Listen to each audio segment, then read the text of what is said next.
already he has pronounced on the Agenda 111. His claim is that only one was completed.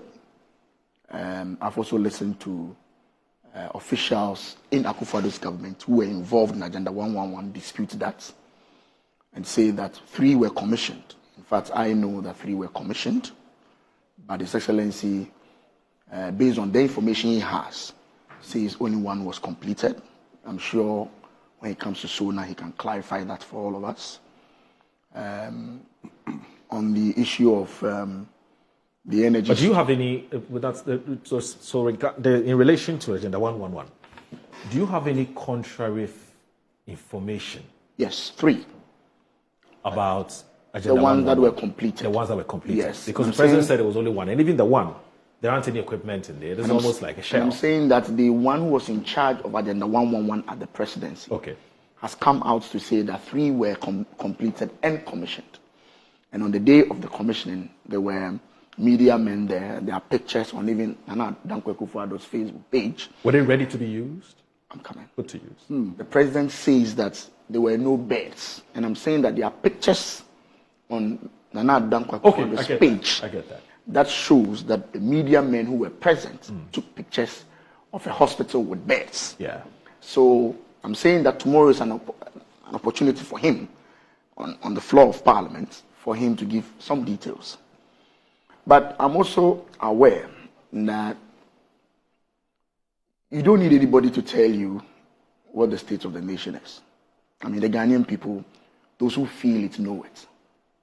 You get the point? Right. This is where the rhetoric by the NDC when Nana Dankwa Akufo-Addo, anytime he presents his SONA, the point has been that the Ghanaians feel it, and so you don't need him to tell us. I'm sure the young ones who have been sacked feel it. The young ones who have been asked to go home, the teachers, the nurses, the letter that came from the National Service Secretariat that everybody should go home. They know their states as a people. They don't need His Excellency to tell them what the state of the nation is. Last week I was in Kumasi, the lights were off. It goes off at 6, comes out at 1 a.m. Although we've been told by the minister that they have procured alternative fuel that will keep the light on. And so those in my constituency, and I'm sure you've also experienced some light offs, you know your situation. You get a point, you know your situation. So let's wait for the president. It is his first SONA. Yes, it's very significant because it's an opportunity for him to tell the story as he knows it. And then we, the citizens of this country, we also tell our story as we know it on different platforms. Of course, maybe you give me another opportunity to come here to discuss it. And I have an opportunity on the floor to also discuss it. So let's wait and see how it goes. But yes, I've seen that security arrangements are being put in place in Parliament. Members of Parliament have been asked to be seated latest by 9:15 because the president intends to be there as early as possible. Soonest normally take about an hour and a half or 2 hours for him to read through his speech, and so hopefully by midday we should be able to complete the whole process. So all I can say is I wish him well, but of course the true state of the nation, the Ghanaian people feel it, and we are just waiting to see whether the president will feel what we feel when he makes his statement. But in all of this, are you mindful of the fact that the state of the nation as the president is about to deliver, it will be the state of the nation as you have bequeathed him? Well, he's been in power since January. Yes. He's been there. February is about to end. Yes. So he's been there for two months. So yes, he will indicate how the country was handed over to him. What he has inherited. Yes. But it's also important that he also tells us what has been done within the first 2 months. And I'm saying that within the first 2 months, there was a blanket call for people to be sacked. Others are home. People are complaining. That is also the state of the nation. I also expect him to speak to those issues, those things that have happened within the 2 months that he's been in power. I'm saying that we are experiencing some intermittent light-offs. That is part of his legacy. Okay. From January to date, petrol prices have gone up 3 times from January to date. I'm not sure that is Akufo-Addo's government. That is Mr. John Dramani Mahama, His Excellency's sonar. So I'm saying that Ghanaians also feel our sonar. We are just waiting for him to see whether he will feel what we feel as Ghanaians. But yes, he's entitled to make his statement, and I'm sure when he's done, we'll also be entitled to interrogate the speech that he will give. Kwesi. Well, I'm surprised, because it seems to me that my brother and friend here thinks that the president is a magician. For all I know, His Excellency John Dramani Mahama is not a magician. His government has been in power for less than 2 months. I'm not expecting that within these 2 months, the reality of Ghana would change substantially.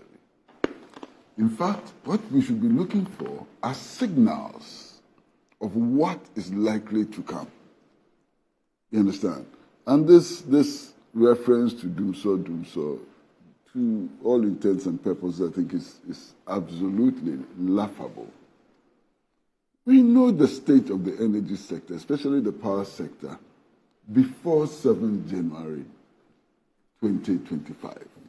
And all the indications before 7 January 2025 were that we're going to get into some power crisis. He came into office with a substantial debt in the power sector of more than $2.5 billion. What magic are you expecting for the power sector? You understand? So it is true that he's been in power for 2 months, and within those 2 months, there has been power curtailment and so on. But why? Is that his burden? It's his burden to resolve the problem, but it is not his administration which created the problem. And this is very clear. You don't have to be NDC, to understand this situation, that there's a huge problem with power. Now, this question about Agenda 111 and what has been completed and not completed, I'm not even going to listen to the president, what he says and what he doesn't say. You know that one of these hospitals was commissioned just before the NPP handed over power. The contractor, Eurojet, if you remember, issued a press statement indicating very clearly that the project which was being commissioned had not been completed. True, that's a fact. This is a fact. Yes. It is the contractor working on the project who came and said, I have not finished the work. There are many things which have to be done before commissioning. We haven't even handed over the project to government, and yet it is being commissioned. He cites insufficient funds for why it hasn't been completed. Exactly, and the press statement is available. So if the contractor working on the project says that we are commissioning projects which have not been completed, who am I to doubt it? What interest does the contractor have to come and expose the fact that the project has not been completed and so on? I think we have to be realistic. What I expect from this State of the Nation address is for the president to tell us the truth, the exact state of the nation. Because it seems to me that many people are not aware of the hole which has been left in the national economy, the mess, the extent of the mess. And it's important to expose this mess. Now, brother, we have been told over and over again that the cocoa sector is the mainstay of the national economy. Now, listen very carefully. As we speak, all the local license buying companies have collapsed. The LBCs we have now are foreign owned. That's a huge problem in the cocoa sector. Last year, we could not even syndicate loans to buy cocoa from the farmers. That's part of our reality. In fact, over the last year or so, or a little more, cocoa production has gone down by more than 50%. That's the reality. If the cocoa sector is the mainstay of the economy and production has gone down by more than 50%, are we not in a huge crisis Are we not facing a monumental crisis? You can't even raise loans to be able to pay cocoa farmers when they sell their cocoa. That's a huge crisis. Now, if you visit the cocoa growing areas, the extent of devastation of the land of cocoa farms is unbelievable. Unbelievable. You understand? And that's what accounts for this very low level of production. And that's not the only problem. I'm not going to provide the details. I'm hoping that the president himself will provide those details. If you go to some of the state enterprises, the level of indebtedness is shocking. There's one state enterprise whose level of indebtedness is up to 350 million. In fact, if you sell all of their assets, you will still not be able to break even. Sell all of their assets to recover debt. That's how bad the situation is. Look, early last year, the Ministry of Finance told us that they needed, I think, 128% of total national revenue in order to cover three line items: debt payment, debt servicing, and public sector emoluments. That's a bankrupt country. The country is completely bankrupt. If you need 128% of your total national revenue to cover three line items, what are you, if not a bankrupt state? And so on. So look, we should stop playing to the gallery and face the reality. I believe very strongly that the time has come for all of us as Ghanaians, irrespective of our party affiliation, to put our shoulders to the wheel, to think together, to find solutions to the hundred problems that confront us. And we're expecting a very high level of cooperation from the new patriotic party. You know, this playing to the gallery and going to parliament in morning clothes and so on, I don't want to see that this time.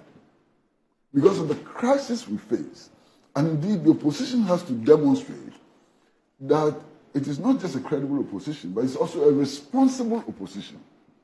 You know, because why? Who says that opposition parties, their only duty is to oppose? They also have a constructive obligation to contribute to dealing with the hydra-headed problems that face us. And that's what I want to say now. First of all, we will have to understand fully what the crisis is, the depth of the crisis. And we have to understand very clearly some of the measures which can be taken in order to alleviate the suffering of the Ghanaian people. So I expect the opposition to look at the proposed measures to deal with the problem and to tell us that these measures are not workable or are not sensible and so on. But blaming a 2-month-old government for the doomsday problem, I think, is reckless and irresponsible. You understand?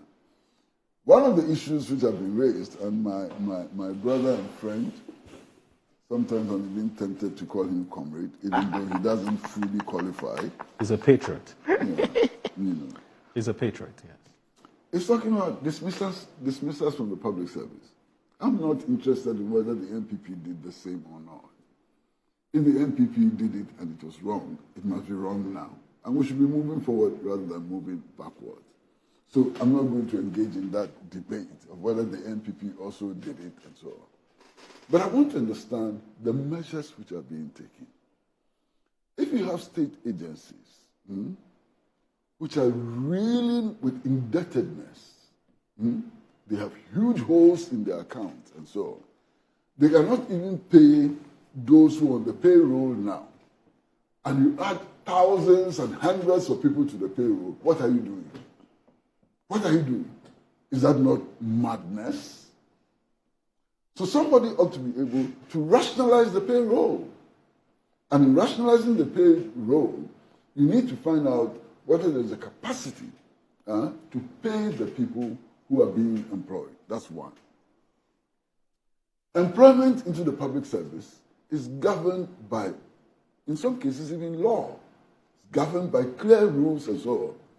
Is it not the responsibility of governments to find out whether those rules and laws are being properly applied? And when they are not being properly applied, when they are being abused, shouldn't government be taking remedial action?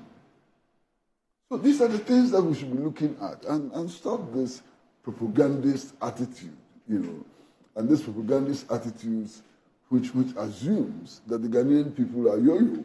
You can tell them any story and they will believe it. The results of the last elections clearly indicate that we are not yo-yos and that we listen, we evaluate statements from our politicians and so on.